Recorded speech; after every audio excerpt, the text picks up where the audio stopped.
You ask Tiger to solve. This deals with linear equations with one unknown. The final result is x equals 6. Let's solve it step by step. Simplify the expression. Group like terms. Simplify the arithmetic. Group all constants on the right side of the equation.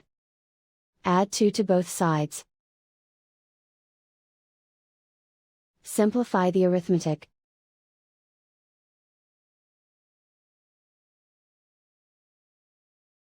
Isolate the x.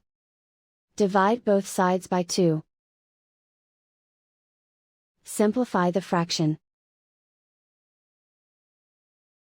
Find the greatest common factor of the numerator and denominator. Factor out and cancel the greatest common factor. And so the final result is x equals 6.